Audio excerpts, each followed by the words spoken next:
Bueno, como veníamos diciendo, el segundo grupo está establecido en la primera causal que tenemos es cuando se plantea el recurso pero de manera incorrecta, que se da en casos de planteamientos extemporáneos o equivocados, ¿no?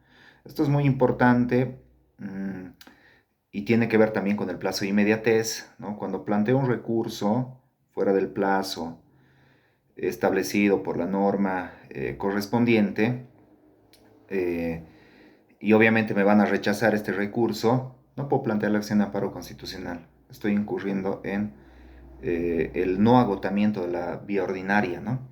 Y finalmente, cuando se utilizó un mecanismo de defensa útil y procedente para la defensa de un derecho, pero en su trámite el mismo no se agotó, estando al momento de la interposición de la acción de amparo constitucional pendiente de resolución, ¿no? Que esto es actos consentidos. Como ustedes ven, estos elementos de subsidiariedad están desarrollados en el 53 de distintos nombres, ¿no? Como este último elemento que es el de actos consentidos. Ahora, un tema fundamental o lo importante en realidad de la subsidiariedad es las excepciones a esta regla, porque en la acción de amparo constitucional, la regla es la subsidiariedad, ¿no? O sea, le rige el principio de subsidiariedad a la acción de amparo constitucional, lo que no pasa con la acción de libertad, ¿no? La regla es que no hay subsidiariedad. Aquí en la acción de amparo constitucional tengo subsidiariedad y excepcionalmente puedo prescindir de la subsidiariedad, ¿no? Es decir, puedo abstraerme de la subsidiariedad. ¿Cuándo puedo abstraerme de la subsidiariedad? Acá tenemos algunas sentencias, la 142 quebrado 2003-R, cuando esté ante un daño real, inminente e irreparable, ¿no? Ahora, cuando estoy frente a un daño real, inminente e irreparable, 864 quebrado 2003, cuando hay inminencia de un mal irreversible, injustificado y grave que coloque al recurrente en un estado de necesidad que va a justificar obviamente la urgencia. ¿Qué nos dice esto cuando estoy en un caso de vida o muerte? Tenemos algunos ejemplos así, entre otros casos, tenemos esta sentencia constitucional, por ejemplo, de los enfermos renales o enfermos con VIH-Sida, ¿no? A quienes se les suspende su tratamiento médico, ¿no? Se les suspende el tratamiento médico, entonces vean que ahí estamos en una situación de vida o muerte, porque si soy un enfermo renal y me suspenden mi hemodiálisis, obviamente me voy a morir, ¿no? Entonces, si voy a acudir a los mecanismos administrativos, ordinarios, ¿no? Esto va a demorar un montón y mientras yo esté en la fase recursiva, yo ya me he muerto, ¿no? Entonces, aquí sí se está justificando de manera adecuada, perdón, el tema de la inminencia de un mal irreversible, ¿no? Porque me muero y eso ya no tiene solución, ¿sí? Otras excepciones a la subsidiariedad, esto simplemente lo vamos a citar, la mujer trabajadora en estado de gravidez, ¿no? Si usted es una mujer trabajadora en estado de gravidez y ha sido despedida injustificadamente de su trabajo, puede acudir directamente a la jurisdicción constitucional, prescindiendo inclusive de la jurisdicción ordinaria. ¿Mm? Esto le alcanza, esto está en la 76 quebrado 2012, ¿no? Este desarrollo jurisprudencial también le alcanza al padre progenitor, ¿no? El padre progenitor también va a prescindir de la subsidiariedad cuando es despedido injustificadamente y tiene un menor en gestación o un hijo menor a un año, ¿no? Sentencia constitucional 1212 quebrado 2012. Esto digamos como condiciones súper excepcionales, ¿no? Pero tenemos también otras excepciones a la subsidiariedad que son recurrentes. Estamos hablando de las cuestiones de vías de hecho.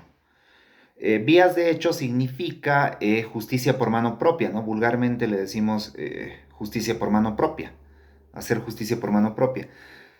Y esto tiene que ver también con la subsidiariedad, ¿no? Porque imaginemos si no tuviéramos esta regla de la subsidiariedad, ¿no? O sea, ¿para qué tenemos jurisdicción ordinaria? Mejor ya no les paguemos sueldos a los jueces, fiscales y todo, que se resuelva vía jurisdicción constitucional, ¿no?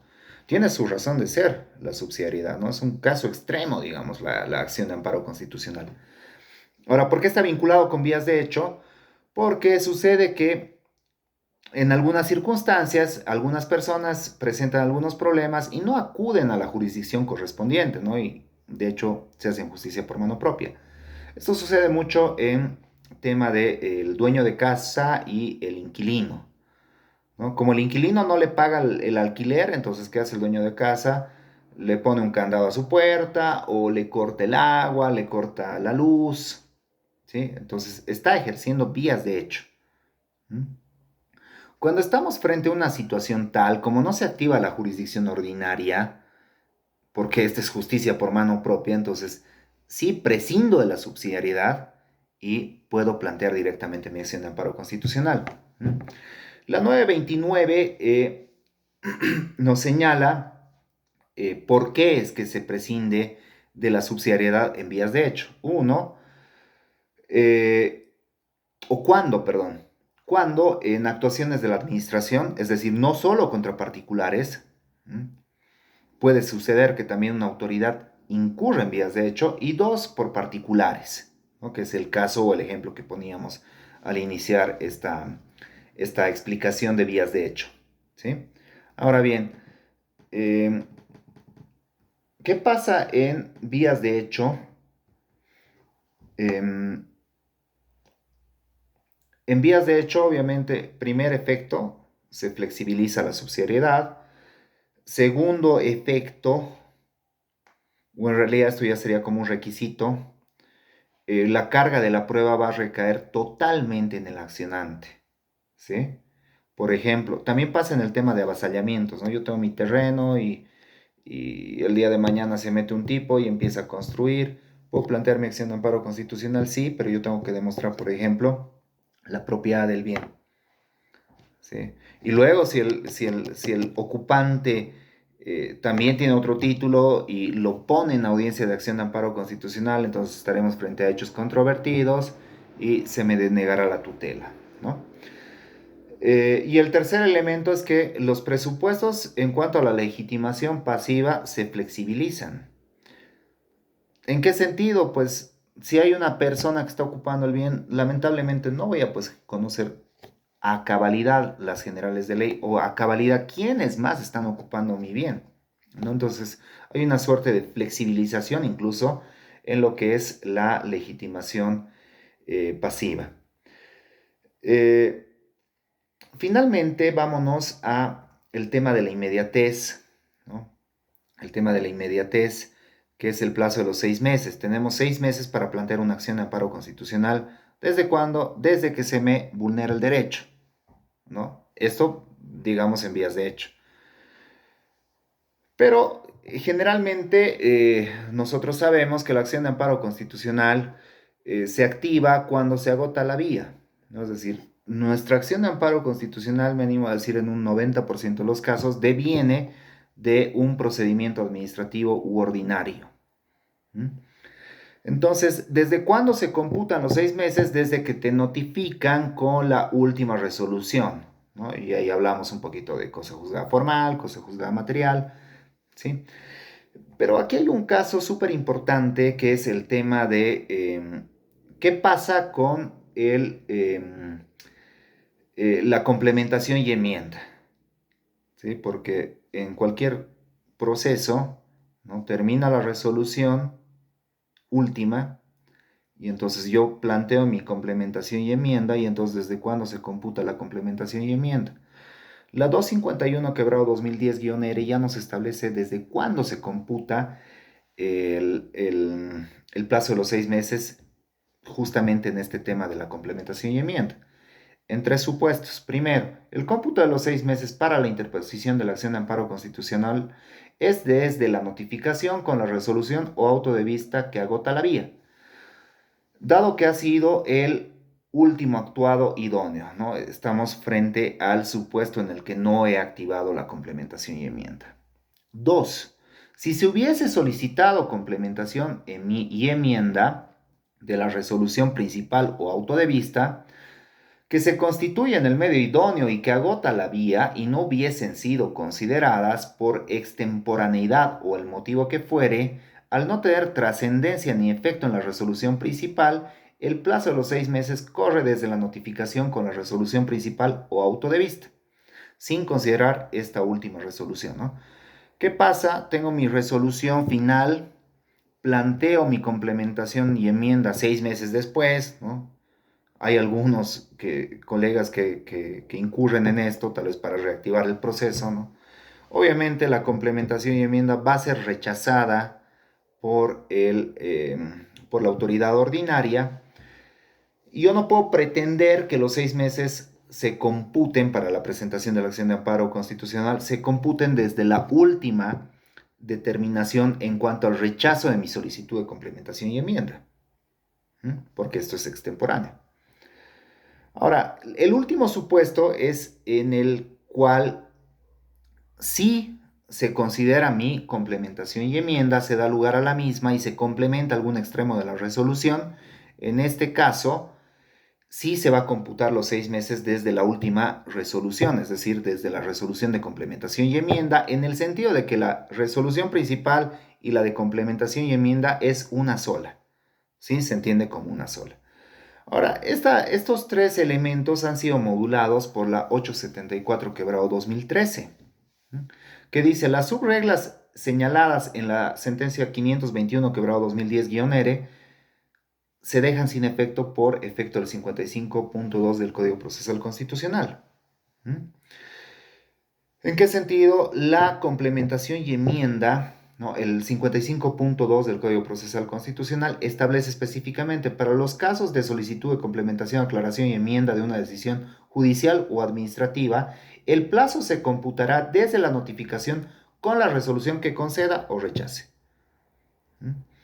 Entonces, si me rechaza mi solicitud de complementación y enmienda, el plazo no se va a computar desde que me notifican con la resolución principal, ¿no? Sino desde que me notifican con esta resolución de rechazo, ¿sí? Salvo el caso en el que yo presente mi complementación y enmienda 6 meses después de que me notifican con la resolución principal y para activar solamente la acción de amparo constitucional es que la presento, ¿no? Ahora, el tema de la inmediatez tiene algunos conflictos, de hecho hay algunas resoluciones, algunas sentencias constitucionales que son contradictorias, ¿sí? Por ejemplo, ¿desde cuándo se computan el plazo de los 6 meses en cominatorias de reincorporación laboral? ¿No? Tenemos el problema, ¿qué pasa si el accionante, no, el trabajador tiene su combinatoria, pero el empleador plantea el recurso de alzada y el jerárquico, y el accionante decide esperar, ¿no? A ver qué pasa con la resolución jerárquica? ¿Desde cuándo se computará los 6 meses? La 666, el número del diablo, ¿no? La 666-2018-S4, establece que se computa desde la última resolución.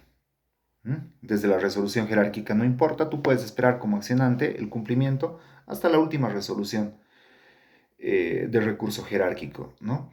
Mientras que la 76/2017-S3, reiterada por la 366/2018-S1, te dice que el plazo se computa sola y únicamente desde que tú le notificas con la combinatoria a tu empleador. Si luego se emprendieron recursos, eso no importa. O sea, tú tienes 6 meses para plantear tu acción de amparo constitucional desde que tu empleador se entera de la existencia de esta resolución, ¿sí?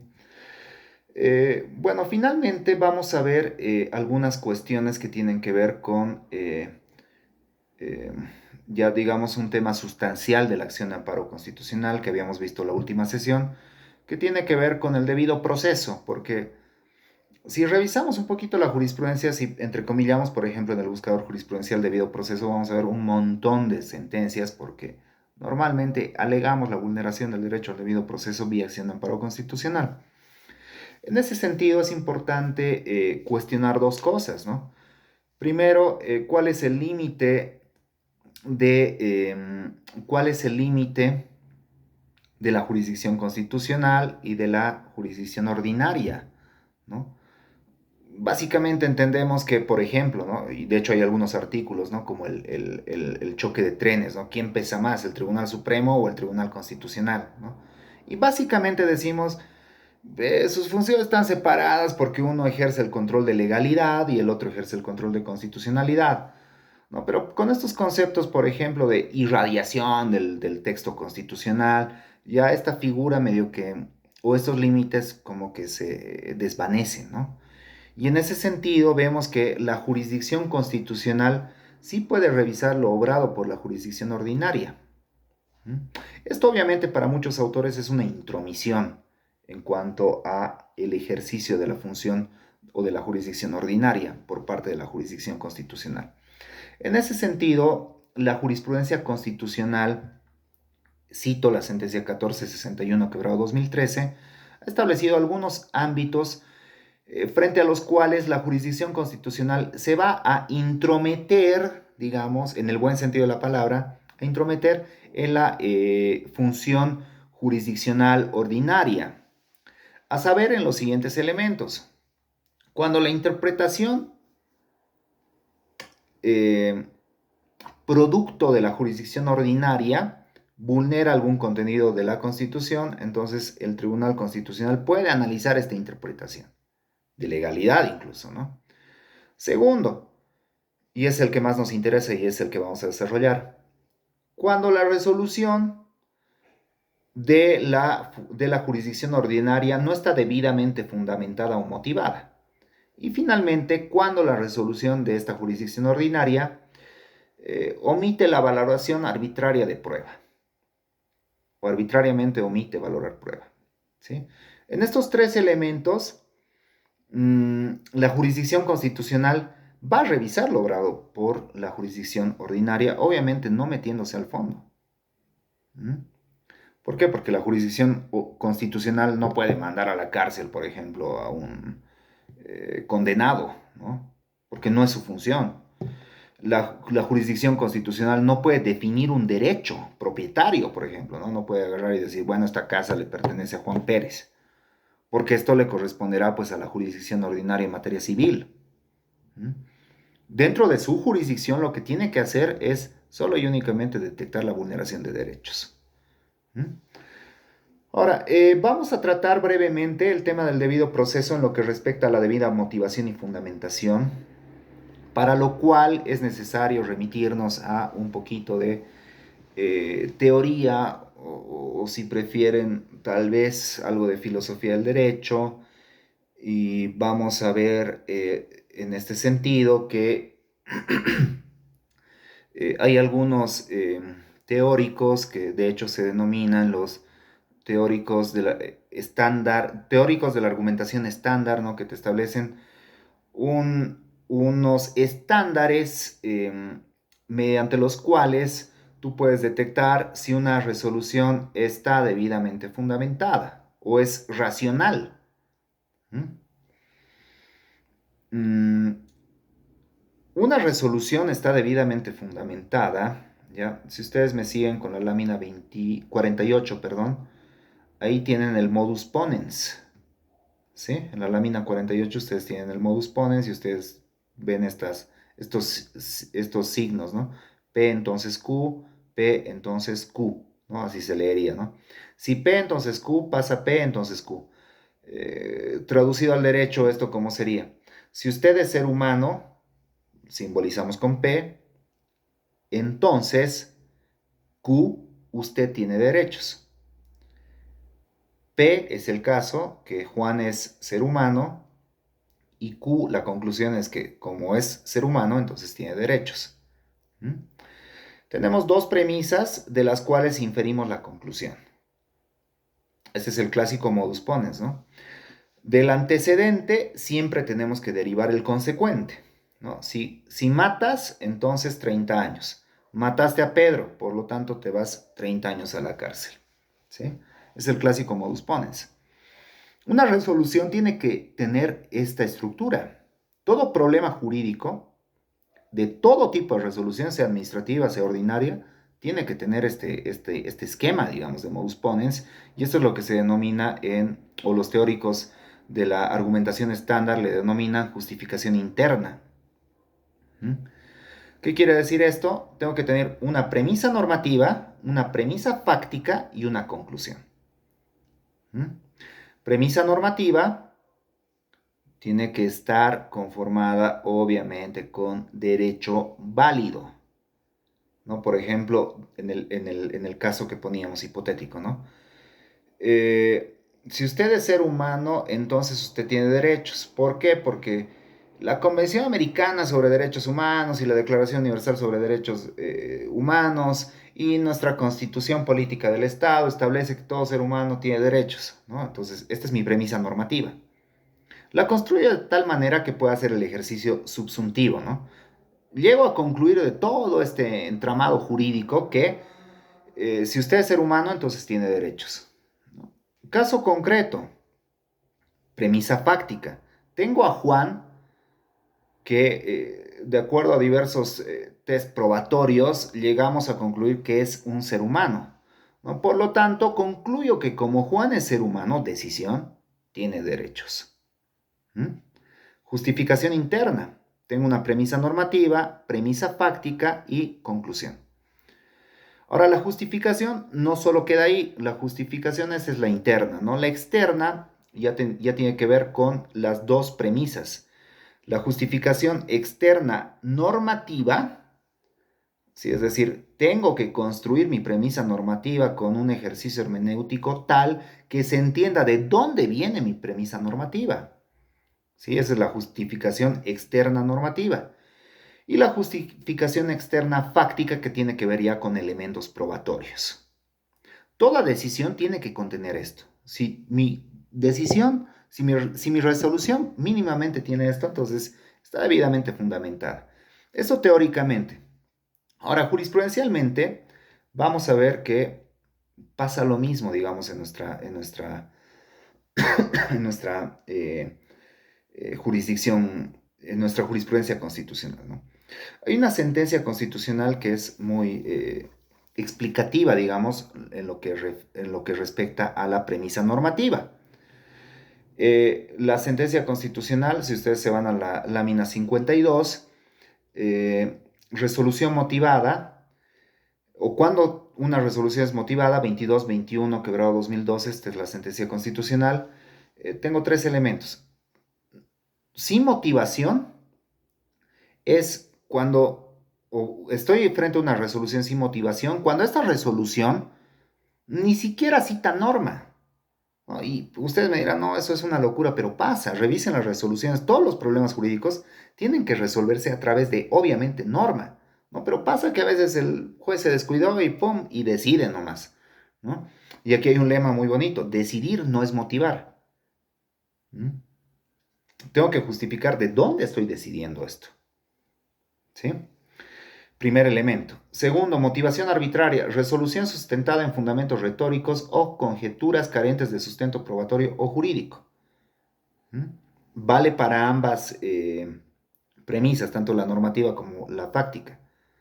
No puedo agarrar y decir, bueno, lo que pasa es que moralmente yo creo que es correcto, no sé, que le quiten la casa a este señor, porque este señor tiene 20,000 casas. ¿Mm? Tengo que decir cuál es la norma que sustenta mi decisión. ¿Mm? Estoy, digamos que construyendo en este hipotético caso mi premisa normativa, pero lo estoy haciendo arbitrariamente porque no tiene ningún sustento normativo. Estoy diciendo moralmente o yo creo, yo opino, tengo premisa normativa, pero que no deviene de norma jurídicamente válida. Finalmente, motivación insuficiente cuando no se justifica las razones por las cuales omitió pronunciarse sobre aspectos planteados por las partes. ¿Esto qué quiere decir? Congruencia interna y congruencia externa, perdón, ¿no?